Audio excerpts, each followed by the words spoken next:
what truly causes our skin to age? It's a question I think we all wonder about, right? Especially when you're looking at, creams and serums. Oh, definitely. For so long, what most people thought, the common idea, was that it's mostly genetics. Yeah, like, oh, my mom looks great, so I'm set. Exactly. But, well, what if I told you that recent research, pretty compelling stuff, suggests genetics actually account for a much smaller piece of the puzzle? How small are we talking? Really small, like maybe 15 to 20%. That's it. Wow, okay. So the real story, it turns out, is quite different, more surprising, and honestly, maybe more empowering. And that's where it gets really interesting, because if it's not mostly written in our genes, then, what is controlling how our skin ages? Right. New research is showing that lifestyle and environmental factors play a much bigger role, a huge role, actually. Okay. There was this fascinating study across European cities, and get this, Copenhagen came out on top. Slowest rate of skin aging. Copenhagen. Yeah. And on the other end, Barcelona, fastest rate. So it's definitely not just about having good genes, like you said. It's something else, something we might actually be able to, influence. That's fascinating. So we know part of Copenhagen's edge, the research mentions this, comes from the environment, right? Less air pollution, maybe less intense sun on average. Yeah, those are definitely factors. But that feels like just, scratching the surface. Mm-hmm. What did the deeper dive into the sources find about the lifestyle part? Right. What's the really juicy stuff about Danish women's habits? Exactly. That's the captivating part. Discovering these specifics, sometimes kind of counterintuitive habits that Danish women just seem to nail. Okay. And these aren't just like generic be healthy tips. They're specific practices that when you combine them with their environment really seem to explain that youthful skin. So what are we diving into today? Today, we're going to unpack 7 of these surprising secrets. Things Danish women seem to have just woven into their daily lives, and honestly, prepare for some aha moments. I'm ready. Because some of this might make you rethink your whole approach to skincare, really, from the inside out. All right, let's get into it. We kind of have to start with Hygge, don't we? It's become such a buzzword. They really have. But what exactly is Hygge, like at its core?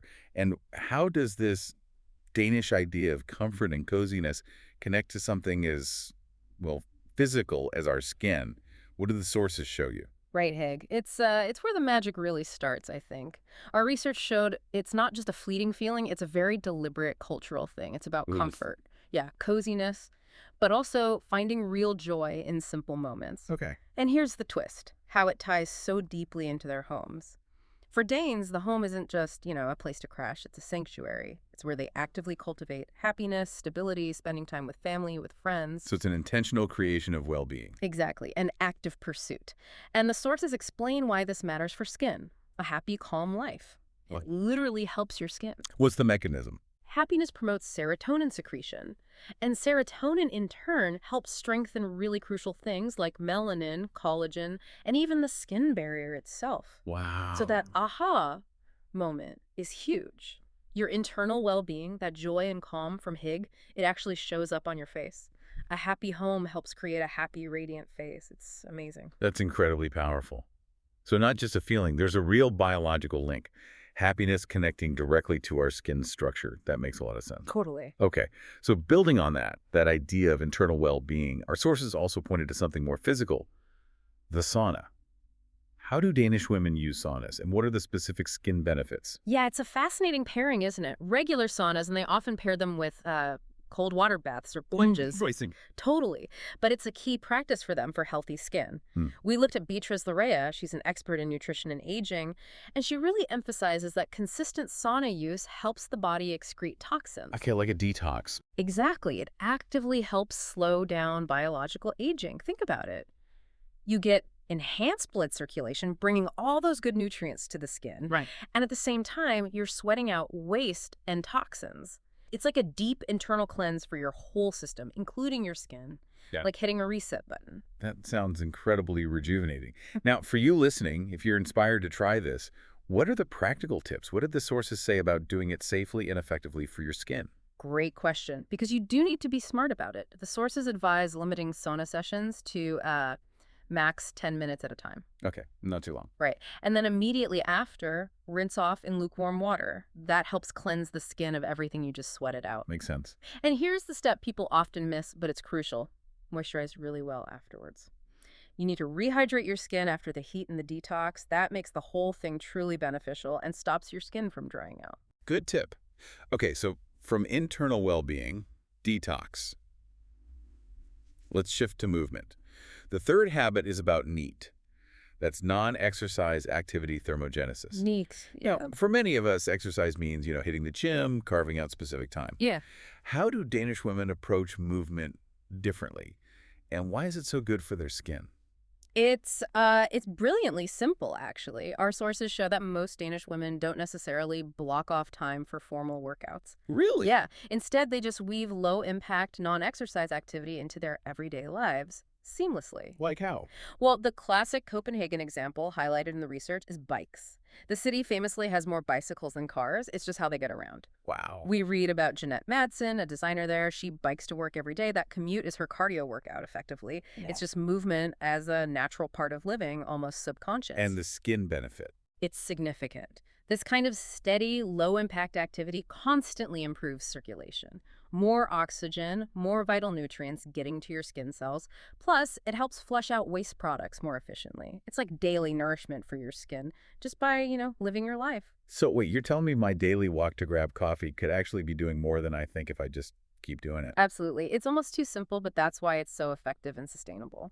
So for you listening, what are some practical ways the research suggests you could weave more NEAT into your day without, like, a massive overhaul? Yeah, it's all about spotting those small, consistent chances. The sources suggest, choosing your bike more often for short trips, taking the stairs instead of the escalator, even just a couple of flights makes a difference. Okay. And even choosing to shop in person sometimes instead of online. Just getting those extra steps in. It's about building movement into the fabric of your day. It makes it easy, accessible, and it directly benefits your skin's vitality, gives you that glow. I like that. Building it in. Okay, so building on this whole holistic picture, the fourth habit is about joyful, healthy eating. Now, we all know healthy eating is good for us. Right, it's not exactly news. But what's the uniquely Danish angle here? And why is it so key for young, vibrant skin beyond just the vitamins and stuff? You're right, healthy eating is the baseline. But the Danish approach, from what we found in the sources, adds this really profound layer. So yes, their diet is balanced, fresh veggies, fruits, high-protein foods, good fats, all the usual suspects. Okay. But the unique part is the joyful aspect. It often ties back to Hygge, actually. Interesting connection. Yeah. Mike Wicking talks about this. Hygge, when it comes to food, isn't just what you eat. It's the deep pleasure of thoughtfully preparing seasonal ingredients and then sharing them with people you care about. That sounds lovely. It really does. And the sources explain why this matters for your skin. Yeah. Eating in a joyful, relaxed, unhurried way, it significantly reduces stress. The stress connection again. Exactly. And less stress means better digestion, better nutrient absorption. Both of those things, lower stress, better digestion, directly help your skin, less inflammation, making sure your skin cells actually get the fuel they need. It's this beautiful link between your mind, your body, and what's on your plate. I love that. The way you eat matters as much as what you eat for your skin. It almost feels like permission to really enjoy meals, doesn't it? Totally. Savor it. Okay, next up, let's shift gears a bit. The fifth secret. Natural and comfortable makeup.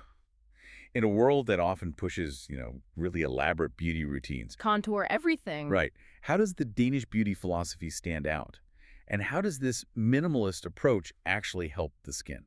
It's such a refreshing difference, isn't it? What we found is that the Danish women's beauty philosophy is really rooted in comfort and, well, naturalness. Okay. Their approach is pretty minimalist. They use just the essential products needed to enhance, not cover up, their natural features. Can you give examples? Yeah, the sources mention things like they often prefer a transparent base, almost like bare skin, maybe paired with just the lipstick color that suits them best. They consciously tend to avoid thick foundation or tons of eyeshadow. Simple. Very. And here's the crucial why for your skin. This minimalist approach generally means less irritation, fewer clogged pores from heavy products. It genuinely lets the skin breathe. That makes sense. It's an authentic approach that doesn't just celebrate you, it actively supports your skin's health by cutting down on potential stress from too many products. And, that kind of confidence and comfort, it really shines through in their complexion. That feels like such a practical, achievable way to think about beauty. Okay, sixth habit. Time in nature. Now, for a lot of us, especially if you live in a city, time in nature can sound a bit aspirational, maybe hard to achieve. Yeah, like you need to plan a whole hiking trip. Exactly. But the research points to this being a really deep connection for Danes, even though their weather isn't always, perfect sunshine. Notoriously gray sometimes. Right. So how do they manage it? Yeah. And what's the direct skin benefit? It seems to be just fundamental to the Scandinavian way of thinking, this deep, almost built-in connection with nature. Our sources highlight that even with the gray skies or rain, Danes grab every chance they can for an outdoor picnic or just to soak up some natural light. How do they make it accessible? Well, often it's helped by really thoughtful urban planning. Cities designed with easy access to parks and green spaces. It's not accidental. Okay. And the benefit for skin is remarkably direct. Experts quoted in the sources actually recommend a minimum of 2 hours of outdoor activity and sun exposure per day for healthy skin. 2 hours. Wow. Yeah.